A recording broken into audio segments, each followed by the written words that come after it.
অবাক হয়ে ভাবতেন, যিশু কেন মন্দ লোকেদের সাথে সময় কাটান। তখন যিশু এদের একটা গল্প বললেন ঈশ্বরের ভালোবাসা নিয়ে। গল্পটা ছিল এই রকম।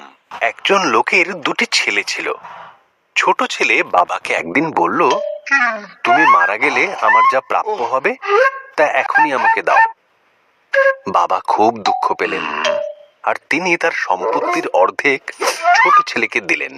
এটি তার প্রাপ্য বুঝে নিয়ে দূরের একটি দেশে গিয়ে বাস করতে লাগলো। সে তার সমস্ত অর্থ নষ্ট করে ফেলল। এমন সময় সে দেশে দুর্ভিক্ষ দেখা দিল। ছেলেটি তখন শূকরের খোঁয়াড়ে কাজ শুরু করলো। খিদের জ্বালায় তার শূকরের খাবারই খেতে ইচ্ছে হলো। মনে মনে সে ভাবে, আমার বাবার দাসেরা এর থেকেও ভালো অবস্থায় আছে। আমি বাড়ি ফিরে গিয়ে আমার সব অপরাধ স্বীকার করব আমার বাবা ও ঈশ্বরের কাছে, যদি তিনি আমাকে কোনো দাসের কাজেও নেয়। এই ভেবে সে বাড়িও ফিরে এলো। যখন সে বাড়ি থেকে অনেকটাই দূরে, তার বাবা তাকে দেখতে পেয়ে দৌড়ে এসে তাকে জড়িয়ে ধরলেন। ছেলেটি বলল, আমি তোমার ছেলে হবার যোগ্য নই বাবা।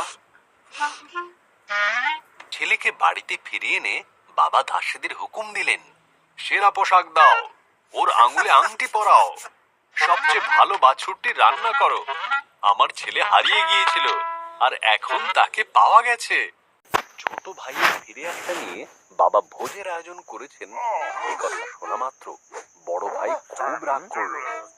এ ঠিক নয় বাবা, সে অভিযোগ করলো, আমি বিশ্বাসের সঙ্গে কাজ করে কিছুই পেলাম না, আর ও তোমার সমস্ত অর্থ নষ্ট করে ফিরে আসার পরেও ওকে নিয়ে উৎসব করছো।